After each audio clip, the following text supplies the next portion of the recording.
लालच वो बुरी बला है जो किसी भी इंसान के ऊपर अगर एक बार हावी हो जाए तो फिर वो इंसान इतनी आसानी से बाहर नहीं निकल पाता है और जब तक वो होश में आता है तब तक काफ़ी देर हो चुकी होती है, जिसकी वजह से न जाने कितने लोगों की ज़िंदगियां भी तबाह हो जाती है। आज की भी कहानी में सिम कुछ ऐसी होता है जिसकी वजह से ना सिर्फ एक व्यक्ति हमेशा के लिए इस दुनिया को छोड़ के चला जाता है बल्कि उसके बाद कई लोगों की ज़िंदगियां भी बर्बाद हो जाती है। वाकई में दोस्तों, आज की जो कहानी है ये आपको भी हैरान कर देने वाली है। नमस्कार, आदाब, मैं हसमुद्दीन और आप देख रहे हैं सफ़र क्राइम तक। आज की जो सच्ची घटना मैं आपको सुनाने वाला हूँ, ये घटना है बिहार प्रदेश के पूर्णिया ज़िला की। पूर्णिया का एक गांव आता है धूसर, और इसी धूसर गांव का रहने वाला गुलाय मंडल। गुलाय की पत्नी का नाम है परमिला देवी। गुलाय जो खेती किसानी का काम करता है और बड़ी मुश्किल से अपने पत्नी के साथ गुजारा करता है। हालांकि गुलाय की शादी हुए कई साल बीत चुके हैं, लेकिन बावजूद इसके उसका कोई औलाद नहीं है। इसीलिए गुलाय और उसकी पत्नी एक बच्चे के लिए अक्सर परेशान रहते हैं।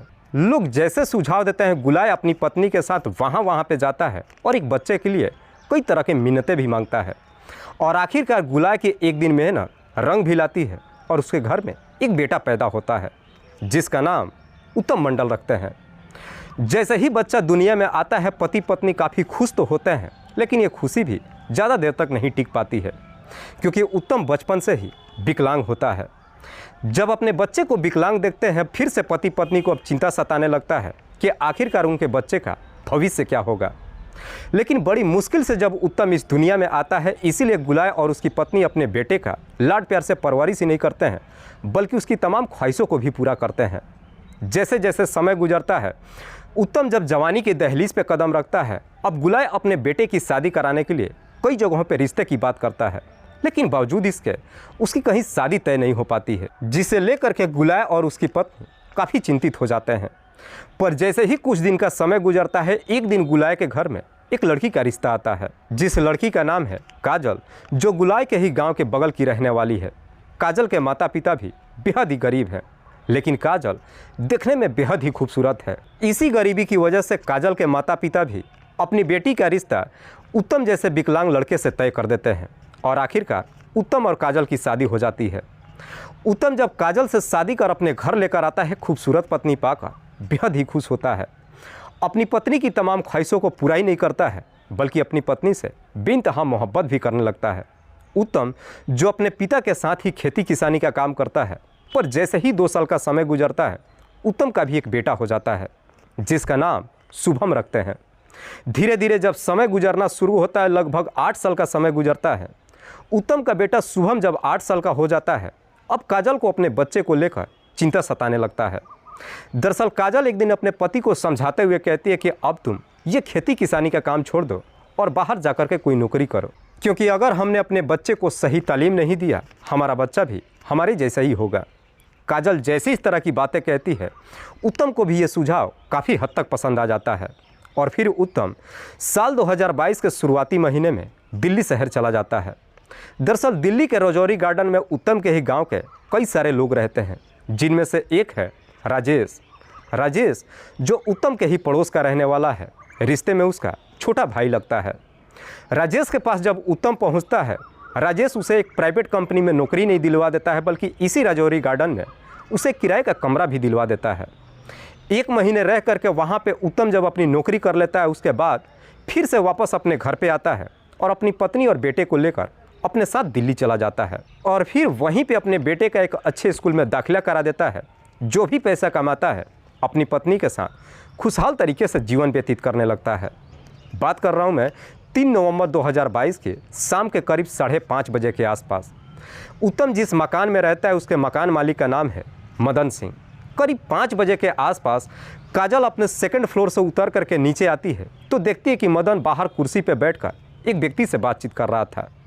काजल काफ़ी तेज़ी से आती है और आकर के मकान मालिक मदन से कहती है कि भैया मेरी मदद कीजिए। दरअसल मेरे पति अपने गले में चुन्नी बांधकर पंखे से लटक गए हैं, लेकिन अभी वो जिंदा है, चलकर उन्हें बचा लीजिए। काजल जैसी इस तरह की बातें कहती, ये सुन करके मदन आनन फानन में काजल के कमरे में पहुंचता है तो देखता है कि वाकई में उत्तम अपने गले में चुन्नी बांधकर पंखे से लटके हुआ था। मदन जब जाकर उसका नब्ज टटोलता है तो मालूम चलता है कि उत्तम की मौत हो चुकी है। मदन जैसे ही कहता है कि तुम्हारे पति की मौत हो चुकी, ये सुन करके काजल चीख चीख करके रोने लगती है। उसकी चीख पुकार सुन करके आस पड़ोस के लोग भी इकट्ठा हो जाते हैं।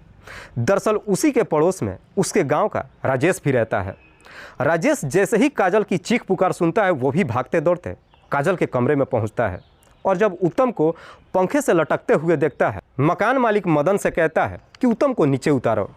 लेकिन मदन उसे समझाते हुए कहता है कि नहीं, अब ये पुलिस का मामला है। मदन कमरे से बाहर निकल जाता है, लेकिन राजेश नहीं मानता है। उस चुन्नी को खोल करके उत्तम की डेड बॉडी उतार कर खाट पे लेटा देता है और साथ ही इस बात की जानकारी नज़दीकी थाने में दे देता है। इधर पुलिस को जैसे ही सूचना मिलती है, पुलिस अपने टीम के साथ घटनास्थल पर पहुंचती है और सबसे पहले उत्तम की डेड बॉडी को चेक करती है। तो मालूम चलता है कि उसके गले पे एक हल्का से निशान दिखाई देता है, जिसे देख करके पुलिस अंदाज़ा लगाती है कि वाकई में उत्तम ने अपने गले में चुन्नी बांधकर पंखे से लटका हुआ है। लेकिन उत्तम के शरीर पे दूसरा और कोई चोट और घाव का निशान नहीं दिखाई देता है। पुलिस जब इस पूरे वारदात के बारे में उत्तम की पत्नी काजल से पूछताछ करती है, तो काजल कहते हैं कि साहब, मेरे पति सुबह ड्यूटी गए थे और करीब 4 बजे के आसपास वापस घर पे आ गए। जब मैंने उनसे पूछा कि इतनी जल्दी वापस क्यों आ गए, तो उन्होंने बताया था कि मेरी तबीयत कुछ ठीक नहीं है। मैंने उन्हें सुझाव दिया कि जा करके तुम किसी डॉक्टर से दिखा लो, और फिर मैं छत पे कपड़े उतारने के लिए चली गई।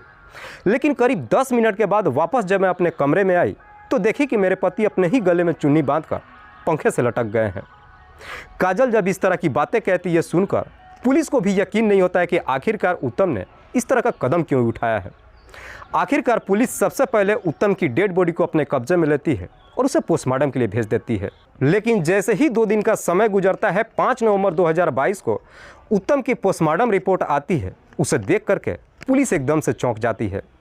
दरअसल पोस्टमार्टम रिपोर्ट में बताया जाता है कि उत्तम की गला दबा करके हत्या की गई है। जैसे इस तरह की पोस्टमार्टम रिपोर्ट मिलती है, पुलिस अब काफ़ी तेज़ी से हरकत में आती है।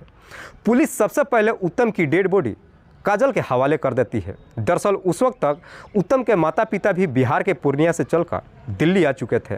5 नवंबर को ही उत्तम के घर परिवार वाले उसके अंतिम संस्कार भी कर देते हैं। लेकिन पुलिस को जैसे इस तरह का पोस्टमार्टम रिपोर्ट मिलता है, पुलिस को सबसे पहले उत्तम की पत्नी काजल के ऊपर ही शक चला जाता है, क्योंकि पुलिस सोचती है कि जिस वक्त उत्तम की मौत हुई थी, उसके घर में काजल के अलावा और कोई भी नहीं था।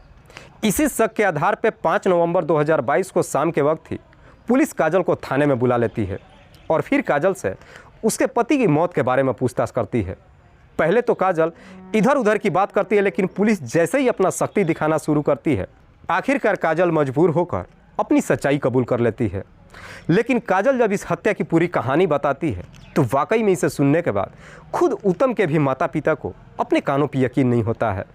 दरअसल इस कहानी की शुरुआत होती है घटना से ठीक लगभग 8 महीने पहले, जब उत्तम अपनी पत्नी और बेटे को लेकर दिल्ली शहर में आ जाता है। रजौरी गार्डन के किराए के कमरे में जब रहने लगता है, वहाँ पे रहकर अपनी ड्यूटी तो करने लगता है, लेकिन उसी के बगल में उसके गांव का रहने वाला राजेश भी रहता है।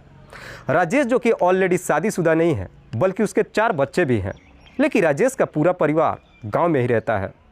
चूँकि राजेश उत्तम से उम्र में छोटा होता है, उसे भाई कहता है। इसी रिश्ते से काजल को भी भाभी कहकर के बुलाता है। राजेश और काजल के बीच जब देवर भाभी का रिश्ता हो जाता है, उसके बाद से राजेश अक्सर काजल के घर पे ही नहीं जाता है, बल्कि उससे हंसी मजाक भी करता है। लेकिन हंसी मजाक करते करते राजेश और काजल कब दोनों एक दूसरे के करीब आ जाते हैं, दोनों को नहीं मालूम चलता है। और आखिरकार राजेश और काजल के बीच में प्रेम प्रसंग शुरू हो जाता है। पर दोनों के बीच में जब प्रेम प्रसंग शुरू होता है, इस बात की जानकारी उत्तम को कभी नहीं मालूम चलता है। राजेश और काजल जैसे ही दोनों एक दूसरे के करीब आ जाते हैं, उसके बाद से एक दिन काजल के घर के अंदर ही राजेश और काजल के बीच में अवैध संबंध भी बन जाता है। और एक बार जब ये सिलसिला शुरू होता है, उसके बाद से कभी थमने का नाम ही नहीं लेता है। दरअसल उसके बाद से उत्तम जब भी अपने ड्यूटी चला जाता है, काजल अपने बेटे को स्कूल भेज देती है और राजेश को अपने घर पे बुला लेती है और अपने घर के अंदर ही राजेश से मुलाकात करती है। इधर राजेश भी काजल का इस प्रकार से दीवाना हो जाता है कि जो भी पैसा कमाता है, अक्सर अब काजल के ऊपर लुटाना शुरू कर देता है, जिसकी वजह से काजल भी अब दिल खोल करके राजेश से प्यार करने लगती है। समय बेहतर तरीके से गुजर रहा था। इस बात की जानकारी किसी को नहीं मालूम चला था कि 3 नवंबर 2022 को हर रोज़ की तरह सुबह सुबह उत्तम जब ड्यूटी पे जाता है, उसकी तबीयत कुछ ठीक नहीं होती है। इधर काजल का बेटा जैसे ही स्कूल चला जाता है, काजल राजेश को अपने घर पे बुला लेती है। पर जैसे ही शाम के करीब 4 बजता है, उत्तम अपनी ड्यूटी से घर पहुंच जाता है। उत्तम जैसे ही अपने घर पे पहुंचता है, अपने ही घर के अंदर राजेश और काजल को आपत्तिजनक स्थिति में देख लेता है। जैसे इस तरह की नज़ारा देखता है, उत्तम इस प्रकार से गुस्से में आ जाता है कि अपनी पत्नी की राजेश के सामने ही बुरी तरीके से पिटाई करने लगता है। इधर काजल भी जब पीटते हुए देखती है, अपने पति से इस प्रकार से नफरत कर लेती है कि तुरंत ही राजेश से कहती है कि अगर तुम वाकई में मुझसे सच्चा मोहब्बत करते हो तो मेरे पति को हमेशा के लिए इस दुनिया से हटा दो। जैसे ही राजेश को इजाज़त देती है, राजेश उत्तम को एक जोरदार का थप्पड़ लगा देता है, जिसकी वजह से उत्तम वहीं पे गिर जाता है। पर उत्तम जैसे ही नीचे गिर जाता है, उसके बाद से काजल काफ़ी फुर्ती से जा कर के अपने पति के सीने पे बैठ जाती है और अपने दोनों हाथों से उसके गले को दबा देती है, जिसकी वजह से उत्तम की घटनास्थल पे ही मौत हो जाती है। ये काम इतने काफ़ी आनन फानन में होता है कि दोनों को यकीन ही नहीं होता है कि उत्तम की मौत हो चुकी है। उत्तम की जैसे ही मौत हो जाती है, उसके बाद से काजल और राजेश काफ़ी घबरा जाते हैं। अब दोनों को समझ में नहीं आता है कि आखिरकार वो दोनों अपने आप को बचाए कैसे। तभी राजेश अब काजल को सुझाव देते हुए कहता है कि अपने पति के गले में चुन्नी बांधकर उसे पंखे से लटका दो, मैं यहाँ से चला जाता हूँ। उसके बाद से तुम जा कर के अपने मकान मालिक से बोलना कि तुम्हारे पति ने अपने गले में चुन्नी बांधकर पंखे से लटक गया है। सेम होता भी वैसे ही है। काजल और राजेश दोनों मिलकर के उत्तम के गले में एक चुन्नी बांधते हैं और उसे पंखे से लटका देते हैं। उसके बाद से राजेश जब वापस अपने घर चला जाता है, करीब आधे घंटे के बाद काजल अपने कमरे से बाहर निकलती है और आकर के मकान मालिक मदन से कहती है कि दरअसल मेरे पति अपने गले में चुन्नी बांधकर पंखे से लटक गए हैं। वाकई में काजल जब ये पूरी कहानी पुलिस को बताती है, पुलिस काजल के ही तहरीर पे राजेश को भी अपने कस्टडी में लेकर आती है। पुलिस दोनों को अपने कस्टडी में लेकर अगले दिन जिला अदालत में पेश करती है, जहां से दोनों को जेल भेज दिया जाता है। काजल इस तरह का कदम उठाने से पहले एक बार भी नहीं सोचती है कि उसके बेटे का क्या होगा। फिलहाल शुभम अपने दादा दादी के साथ रह रहा है। दोस्तों, इस पूरी घटना के बारे में आप क्या सोचते हैं? आप अपनी राय हमें कमेंट बॉक्स में ज़रूर दीजिएगा। जाते जाते मैं आपको बता दूं कि कुछ मेरे व्यूअर्स हैं जो रोज़ाना मेरे इस वीडियो को देखते ही नहीं हैं, बल्कि अपना कीमती समय निकाल कर मुझे अपना प्यार भी देते हैं। जिनमें से एक का नाम है दिलीप चौरसिया। दिलीप चौरसिया जो मुंबई शहर के रहने वाले हैं। दूसरे मेरे व्यूअर हैं रामविलास गुप्ता। रामविलास गुप्ता जो शिलोंग के रहने वाले हैं। तीसरे मेरे व्यूअर हैं रामलाल प्रजापत। रामलाल प्रजापत जो जिला संचोर राजस्थान प्रदेश के रहने वाले हैं। लास्ट मेरे व्यूअर हैं मोहर सिंह सूर्यवंशी।